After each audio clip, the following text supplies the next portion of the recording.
Hi, I'm Dina Sowers. Thanks for watching my podcast. Today, I'm going to talk about 1031 exchanges with Alex Moore. Alex Moore is here from Midland Trust. Hi, Alex. Hi, Dina. So nice to be on here. Thanks for having me. I really appreciate it. I'm really excited here today. Thank you so much for giving us your time. I really appreciate it. This is something that in real estate, people throw this term around a lot, the 1031 exchange, and it's a little confusing, honestly, unless you have it spelled out by somebody who really knows what they're talking about. Don't just believe what other people say about it. Really talk to a qualified person because it's got tax ramifications and stuff. So, before we jump in, though, Alex, what is Midland Trust? Yeah, so Midland Trust is a self-directed IRA custodian, allowing investors to specialize into alternative investments such as real estate. There is a branch of our company called Midland 1031 as well that specializes in facilitating 1031 exchange for real estate investors as well. And so I actually used to be on the 1031 exchange team here. So this is definitely a topic I'm very passionate about. Sounds good. Let's just jump right in. What is a 1031 exchange and why should anyone care about it? Great question. So what is a 1031 exchange? So the 1031 exchange is a tax provision that was actually introduced to the tax code back in 1954. At Wow, its 1954. yeah, Oh yeah. my So gosh. it's been around for a while actually. And the thing is, people still aren't they don't know about it, Mhm. and then they come to learn about it. But it has been around for a while. At its core, a 1031 exchange is a tax deferred strategy used by real estate investors to defer the recognition of capital gains from the sale of real estate when another property is being purchased. Okay. So there's five basic rules to start out with to know about a 1031 exchange. And the first one's the net selling rule. So how does one defer capital gains using the 1031 exchange? So when an investor purchases a property that is equal or greater to the net selling price of the property that they're selling, they're able to defer all their capital gains. And so essentially what you would do, sale price of the property that you're selling, and then you would subtract closing costs, commissions, title fees, whatever that amount is, that's what you want to purchase a property equal or greater to in order to fully defer all the capital gains. You Okay. Before can, you move on, though, sure. that is super powerful. So I just made $500,000 on a house I sold, right? I don't have to pay tax on that if I do this, right? So If tell if me you how that works. if you so let's say you bought a property and it appreciated greatly in value. You used it as investment. Maybe it was a Mhm. rental property. What you're able to do is purchase a property that's equal or greater to the sale price that you have it under Mhm. contract for. You subtract those qualified costs, Mhm. commissions, closing costs, etc.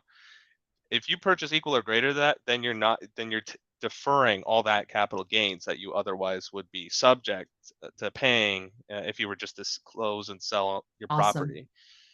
So it's very powerful. Can really give people more purchasing power, and that's one of the great benefits of using this strategy. That is really cool. Okay, I'm sorry. Go on with the rules.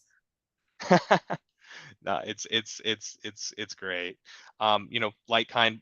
The next one would be like kind investment real estate. Essentially, it has to be considered real property.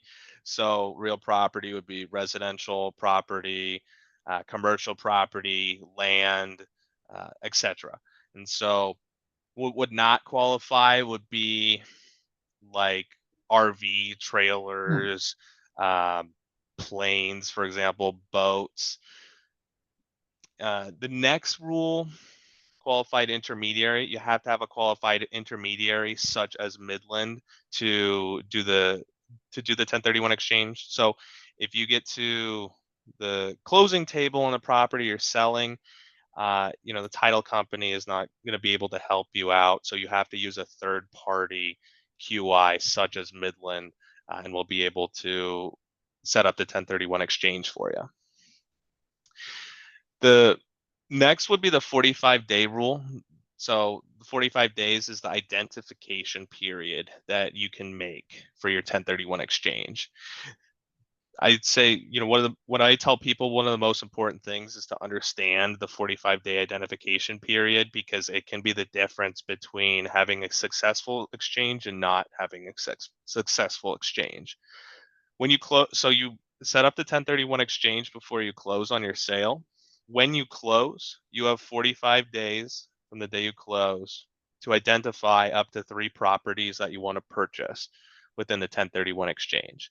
And so uh, we would send over a form to you, and you would ask acquisition property number 1, acquisition property number 2, acquisition property number 3. So we would need the city, state, zip code, street of the property. And then running at the same Why, time. hold on a second. Why would somebody identify more than one property? What's the advantage to that? Yeah, great question. So there's a rule called the 200% rule, where if you identify more than 3 properties, so for example, let's say you identified 4 properties, the total combined value of all those properties cannot exceed 200% or double your sale price. Hmm. So if you were selling a property for $500,000, you could identify 3 properties, any value that you want. So you could identify 3 properties that, $1 million, $1.5 million, etc. Well, now let's say you want to identify 4 properties. Now the combined value between all 4 would not be able to exceed $1 million, since your purchase price is Hmm. 500,000. Okay. So it's important to, if that's something that one was interested in doing and just identifying a bunch of properties, the 200% rule is crucial. You don't want to break that. So this is an example of why you just want to use Midland, because you don't want to have to remember all these rules. Just call Midland. They'll just tell you what to do. All right, what's the last one? What's the 180 days? 180 days. Yeah. So running at the same time for this 45-day identification period, you have 180 days from the day you close to close on any replacement properties that you identified.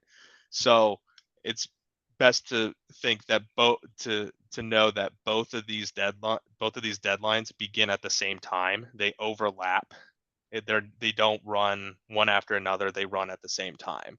Okay. So 6 months close to close, 45 days after you close on your sale, you can identify properties. Okay. The worst thing that could happen would be you set up a 1031 exchange, and you're unable to.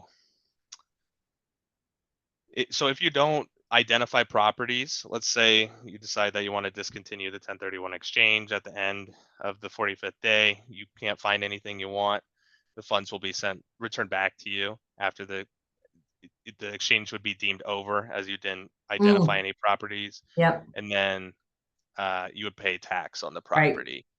Then you start Now, over, right? exactly. Yep. Pay tax If on you that and then start over and learn from that lesson. Yeah, right. That's one thing that can happen. What also can happen? Let's say you identify 3 properties, and let's say it's past your 45th day. Let's say it's day 80, day 90. Um, you're unable to, and let's say you're unable to close on any of them. They went off the market, anything like that. If you're unable to close on that, because it's after your 45th day and you have Mhm. identified properties, the funds can only be returned to you after the 180 days have elapsed. Oh, So geez. Okay.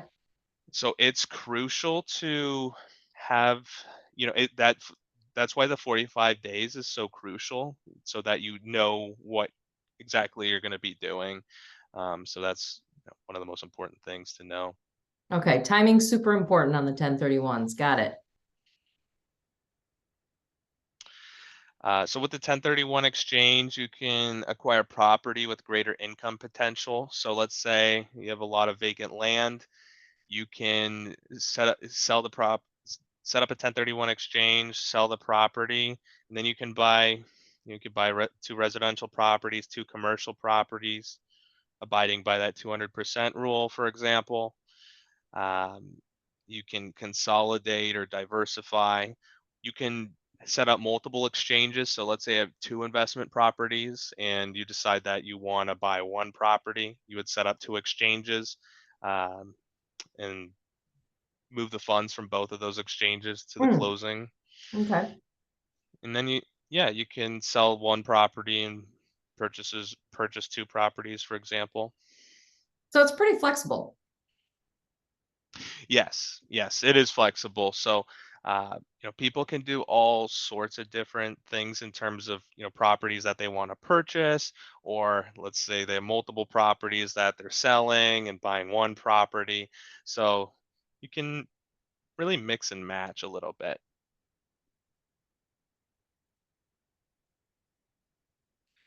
You can acquire less management intense property. You could buy a commercial and a residential property and purchase vacant land. Yep. So going back to the mixing and matching aspect. You're tired of having tenants? Buy some vacant land. It's going to appreciate too, right? Move markets. This is a really important thing. Let's say you have a investment property in North Carolina, Georgia. It could be anywhere in the United States. You're able to use the 1031 exchange and purchase a property in another state. So let's say you own investment property in Ohio, you're moving to Florida and you want to buy an investment property to the place or near where you're moving to, you can do a 1031 exchange, sell the property in Ohio, buy the property uh, down here where you're closer to. So that's something that occurs. But the biggest thing is knowing you can sell property and purchase property anywhere in the United States using the That's 1031 awesome. exchange. That's really awesome. So all of you who are not in Florida, you need to come down here. Bring your 1031 money. I'll hook you up.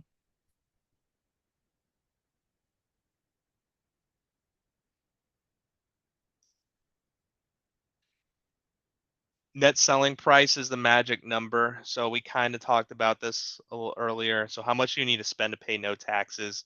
So you would take the gross selling price and then you would subtract the closing costs, title fees, commissions. That's going to get your net selling price. And so you'll purchase greater or equal to that amount and you'll be able to defer all your capital gains. What I would like to bring up, uh, some people they'll sell property for more than what they're selling. Mhm. Uh, or sorry, they're selling a property and they'll purchase a property that's less than what they're selling for. Mhm. Okay. So then they have leftover funds, for example. Uh, the difference between the net selling price on the property that you're selling and then the property that you purchase, you would be subject to the tax liability on that. That makes So sense. you can still get a benefit for sure, for doing that, for using the strategy, even if there would be uh, some tax consequence. What Right. I say, if that's something that you might face, it'd be best to speak with the CPA or tax advisor to see if using this strategy would be beneficial. Mhm.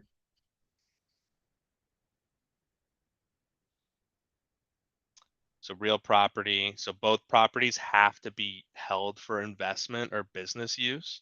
So you can't 1031 a property that is a primary home, secondary home, vacation home.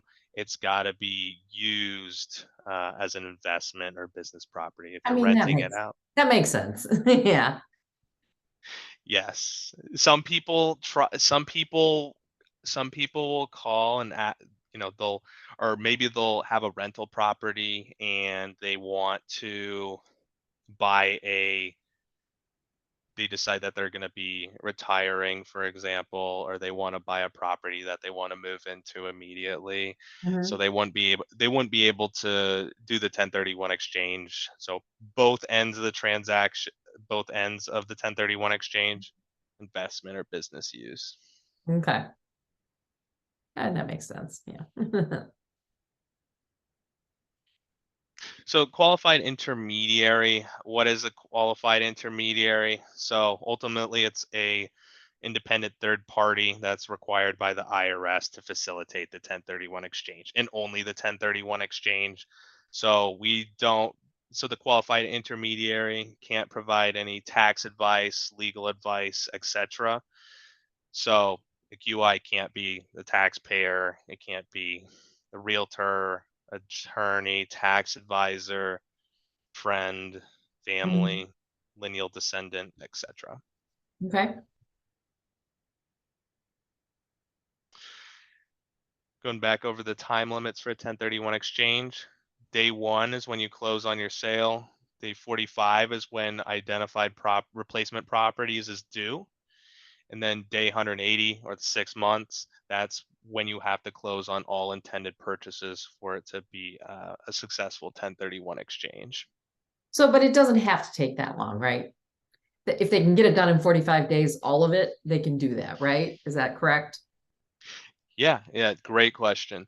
What some people do is they'll actually do a same day exchange where they'll sell property in the morning and then they'll actually close on their purchase on the property that they want to purchase in the afternoon. So just because there's these 45-day deadline, 180-day exchange Mhm. period, it's not uh, it doesn't mean it's a minimum.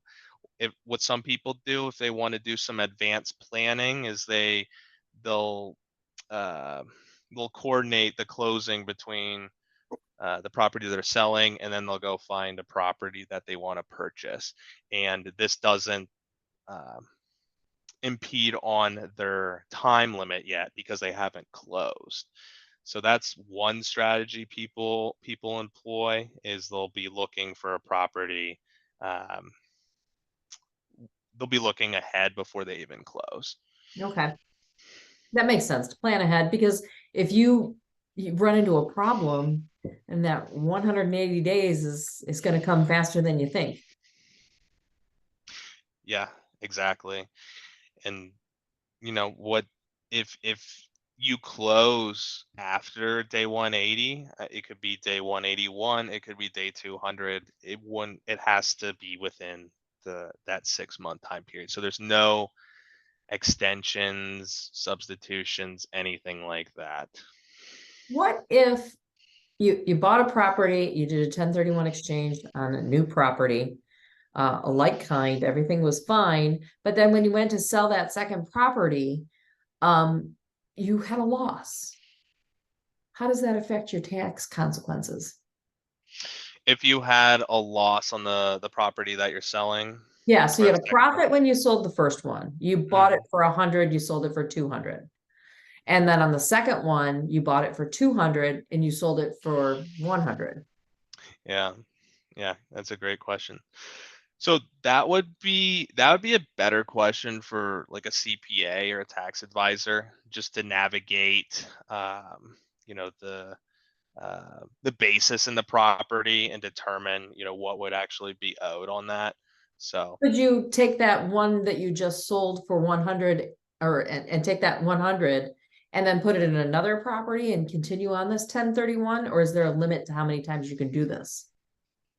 great question. So you can actually continue doing a 1031 exchange forever, and so uh, it would just be important to note that you would have to put it in you would have to set up a 1031 exchange and then buy a property And then you can keep doing that strategy. One thing about the 1031 exchange that people don't know about is that, let's say you do the 1031 exchange, keep doing the 1031 exchange, and then let's say you pass away. Well, your heirs inherit it at a stepped up basis at the current market value. So that's a huge advantage for, if this is investment strategy that you're using and you want to pass it off to your descendants, Mm. it'd be a huge advantage for them to inherit the property at a stepped up basis like that. That's a really good point. Yeah.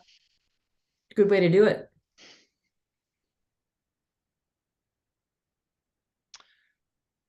So here's some other important information. So whatever way title is held in the property that's being sold. So you see here the word relinquished. Relinquished means property sold. It is how the title must be taken in the new property. So the 1031 exchange has to be the same taxpayer as the property being sold as the property being purchased. Uh, Changing the taxpayer, it's not who's the taxpayer for the 1031 exchange. Hmm. Okay. Exchange must be in place prior to the closing on the sale. I've mentioned this a few times. I like bringing it up multiple times, to be honest, because it's so important. The exchange has to be set up before the close on the sale. One of the things I really hate hearing is someone calls and they sold the property that would have otherwise qualified last week, but they already closed on it. And then they learn about the strat 1031 after they close. And then, unfortunately, we're unable to do anything. We can't set up the 1031 exchange because it's already closed. So that information is so critical and crucial for one success. All right. Call Midland Trust if you are thinking about doing this, not after you're almost done doing it. Yes, please. And then, if you're contemplating it or thinking about it, you have a signed purchase and sale agreement. That's really the time to get started. When you have the purchase and sale agreement contract for the property you're selling, that's the perfect time. There's no time too early to be thinking or starting this process, but you can be too late. Okay. So for a holding period, so there's no definition exactly how long or what uh, period of time you need to hold the property that you're selling or the property you're purchasing. Hmm. However, most CPAs, tax advisors, they recommend a year to 2 years. The IRS does not want to see like people that are flipping property. Oh, okay. Why? That seems strange. Seems like it would be a good investment for that. Right. So uh, the property has to be used for the business or investment use Mhm. only, and they don't see a short hold period or flipping property. It wouldn't fall under that category. What the IRS has done is that properties with a short hold period, it could be, less than a year, it could be a few months, etc., Mhm. where in the event of an audit, uh, they disqualify the exchange. So Oh, even though you okay. set it up, you sell the property, you buy a property, they see that there's a short hold period on it, Mhm. they could The disqualify it flag, huh? completely. We don't Exactly. want flags on our taxes. No, no, we do not want that. Yeah, so no fix and flips. And then that that sums up the what you need to know for a 1031 exchange, and how to be dangerous, how to be successful, and how to really implement this investment strategy moving forward. It's a great idea. These 1031 exchanges are just fantastic and they really offer advantages to investors. And you got to take advantage of it. You really do. So if you want to know more about it, contact Midland Trust. There's all their contact information right there. I'm also going to put it down in the notes below. Alex and I did a podcast also on self-directed IRAs for real estate specifically. And so check that out as well. And I'll put a link to that down below. And just thank you so much for all the information. I really appreciate it. And thanks for coming on with me. Yeah, absolutely. It's been a pleasure. This has been a ton of fun. I really appreciate having for bringing me on. It's been great. And if people are looking to make a 1031 exchange, you need a real estate agent who knows what they're doing. So that's me. And I'll put you in touch with Alex and we'll get it done. So don't forget to contact me. All my contact information is down below as well. And thank you so much for watching. Don't forget to like and subscribe.